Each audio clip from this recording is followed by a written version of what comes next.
Welcome to our channel TPN Telugu Prabha. నేను మీ journalist అగ్నిమూర్తి. Samantha హీరోయిన్గా నటిస్తున్నటువంటి మా ఇంటి బంగారం అనేటువంటి సినిమా కొంతకాలంగా నిర్మాణంలో ఉంది. యాక్చువల్గా ఈసరికి ఆ సినిమా విడుదల కావాల్సి ఉంది, కానీ సమయం సందర్భం చూసుకొని విడుదల చేయాలనేటువంటి ఉద్దేశంతో కొంత ఆగారు. ఇప్పుడు జూన్లో ఈ సినిమా విడుదలకు రంగం సిద్ధమైంది. ఈ సందర్భంగా ఈ క్రమంలో ఆ సినిమా ట్రైలర్ని విడుదల చేశారు. సో ప్రస్తుతం మోర్ దాన్ 1 మిలియన్ వ్యూస్ పైగా సాధించి యూట్యూబ్లో అది ఆదరణ పొందుతుందని చెప్పాలి. మా ఇంటి బంగారం టైటిల్ ఎంత సాఫ్ట్గా ఉందో ఆ ట్రైలర్ కనుక చూస్తే అంత వైలెంట్గా మనకి సమంత కనిపిస్తుంది. ఆమె ఈ సినిమాలో అనసూయ అనేటువంటి క్యారెక్టర్ చేసింది. చూస్తే ఒక ఇంటికి ఆమె కోడలుగా వచ్చింది. సో ఆమె భర్త అయితే ఆ క్యారెక్టర్ పోషించింది. మనకి ఇంతవరకు పెద్దగా పరిచయం లేనటువంటి పేరు, కానీ అక్కడ అత్తగారిగా గౌతమి కనిపిస్తున్నారు. ఒక కోడలుగా శ్రీముఖి కనిపిస్తుంది. ఇంకొక కోడలు కూడా ఉంది. మరి గౌతమికి ఆల్రెడీ 2 కోడళ్ళు ఉంటే ఈ 3వ కోడలుగా వచ్చిందా లేకపోతే ఏంటనేది మనకి సినిమాలో చేస్తుంది. ఒక బామ క్యారెక్టర్ కూడా కనిపిస్తుంది. ఆ పాత్రని ఒకప్పటి లేడీ కమెడియన్ ఇప్పుడు కూడా చేస్తూ ఉన్నారు, క్యారెక్టర్స్ అవి చేస్తున్నారు. శ్రీలక్ష్మి ఆ క్యారెక్టర్ని పోషించారు.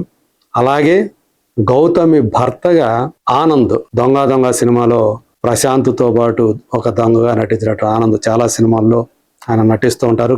తర్వాత క్యారెక్టర్ ఆర్టిస్ట్గా మారిపోయారు. అనేక తెలుగు సినిమాల్లో ఆయన నటించారు.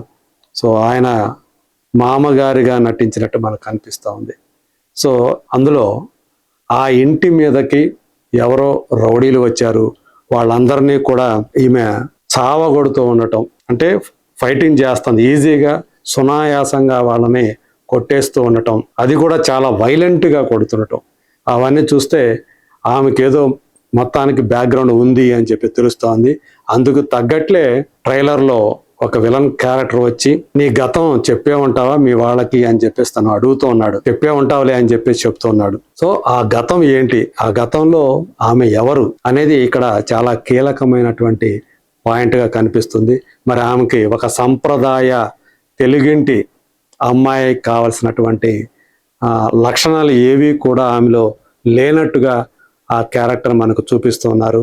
అంటే ఏదైతే మన ఇంట్లో ఆడవాళ్ళు చేస్తారో వంట వార్పు ఇవన్నీ కూడా ఆమెకి ఏమీ రావు అనేది ఆమె చెప్పుకుంటూ ఉంది. అలాగే తులసి కోట దగ్గరికి వచ్చినప్పుడు బొట్టు పెట్టు అంటే ఆమె ఆ కుంకుమ తీసి అత్తగారికి పెట్టబోతే నాకు కాదమ్మా తులసి మొక్కకు పెట్టు అని చెప్పి చెప్పటం. సో దాంతో ఆమె కొంచెం తెల్లబోయినట్టుగా, అంటే షాక్ అయినట్టుగా సమంత కనిపించడం.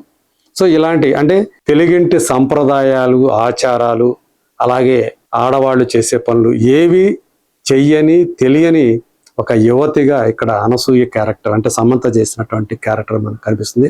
కానీ ఇవన్నీ తెలిగిపోయినా ఆమె ఒక డైలాగ్ కొట్టింది, నా ఫ్యామిలీని నేను కాపాడుకోవడానికి ఏమైనా చేస్తాను అని చెప్పేసి. అంటే తన కుటుంబానికి వచ్చినటువంటి ఆపదని ఆమె సమంత క్యారెక్టర్ ఎలా నిలువరించింది, తన కుటుంబాన్ని ఎలా కాపాడుకుంది, అదే ఈ మా ఇంటి బంగారం అని చెప్పేసి ఆ 3 నిమిషాల ట్రైలర్ మనకి తెలియజేస్తోంది.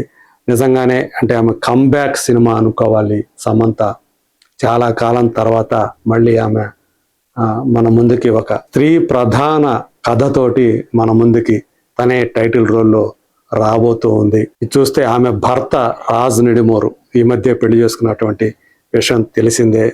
ఇద్దరికీ కూడా సెకండ్ మ్యారేజే. సో రాజ్ నిడిమోరు తను పేరు పొందినటువంటి దర్శకుడు. డీకే అనేటువంటి ఇంకొక డైరెక్టర్తో కలిసి రాజ్ అండ్ డీకే దర్శక ద్వయం బాగా పేరు పొందిన వాళ్ళు. తెలుగులో వాళ్ళు ఎప్పుడు డైరెక్ట్ చేయలేదు, సినిమా ప్రొడ్యూస్ చేశారు, కానీ హిందీలోనే వాళ్ళు సినిమాలన్నీ కూడా తీసుకుంటూ వస్తున్నారు. వెబ్ సిరీస్లు the family man web series తోటి వాళ్ళు ఎంతగా పాపులర్ అయ్యారో మనకు తెలుసు. ఆ ఫ్రాంచైజీలో వచ్చినటువంటి సీజన్ 2లో ఈమె రాజేశ్వర్ అనేటువంటి ఒక వైల్డ్ క్యారెక్టర్లో సమంత చేయటం, అప్పటి నుంచే నాగ చైతన్యకి ఆమెకి మధ్య గొడవలు పొరపొచ్చారు వచ్చి వాళ్ళిద్దరూ కూడా విడిపోయే పరిస్థితి రావటం.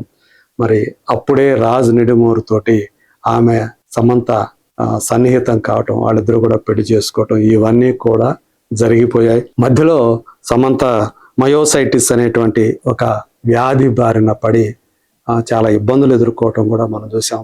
ఆ సందర్భంగా ఆమె కొన్ని పోస్టులు కూడా పెట్టారు.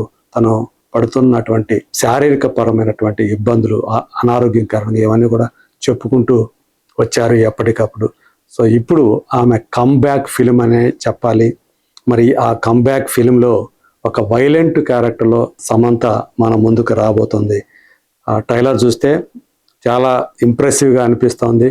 నిజంగానే సమంత ఈజ్ బ్యాక్ అనేటట్లుగానే ఆమె క్యారెక్టర్ డిజైన్ అనేది కనిపిస్తుంది.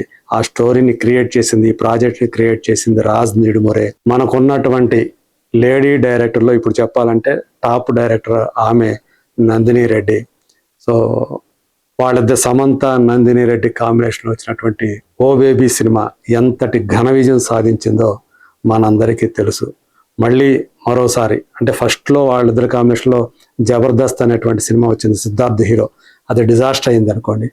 ఓ బేబీ సూపర్ డూపర్ హిట్ అయింది. ఇప్పుడు సమంత నందిని రెడ్డి కాంబినేషన్లో వస్తున్నటువంటి మూడో సినిమా ఈ మా ఇంటి బంగారం. నందిని రెడ్డి ఆమె కూడా చాలా ప్రతిభావంతురాలు. తను ఈ సినిమాని బలమైనటువంటి సన్నివేశాలతోటి రూపొందించినట్టుగా ఆ ట్రైలర్ చూస్తే మరి అర్థమవుతూ ఉంది. సంతోష్ నారాయణన్ తను మ్యూజిక్ డైరెక్టర్గా చాలా పేరు ప్రఖ్యాతులు సంపాదించాడు. తమిళనాడు నుంచి వచ్చినటువంటి అతను ఈ సినిమాకి ఇచ్చినటువంటి ఆ బ్యాక్గ్రౌండ్ స్కోర్ కూడా టాప్ నాచ్గా కనిపిస్తోంది. విజువల్స్ కూడా చాలా బాగా కనిపిస్తూ ఉన్నాయి. మరి చూడాలి. పైగా ఈ సినిమాని ప్రొడ్యూస్ చేసింది కూడా సమంత సొంత నిర్మాణ సంస్థ ప్రలాలా మూవీస్. సో అది ఇదివరకు శుభం అనేటువంటి ఒక సినిమాని ప్రొడ్యూస్ చేసింది, హారర్ కామెడీ ఇతివృత్తంతో. అది ఘన విజయం, మంచి విజయం సాధించింది. ఇప్పుడు ఆ బ్యానర్ మీద రాబోతున్నటువంటి రెండో సినిమా ఇది అని చెప్పేసి చెప్పుకోవచ్చు. మరి చూద్దాం. టైటిల్ సాఫ్ట్ టైటిల్ తోటి చాలా వైలెంట్గా మన ముందుకు రాబోతున్నటువంటి సమంత ఈ సినిమాతోటి మళ్ళీ నిజంగానే సమంత ఈజ్ బ్యాక్ అనిపించుకుంటుందా లేదా? Let us wait and see.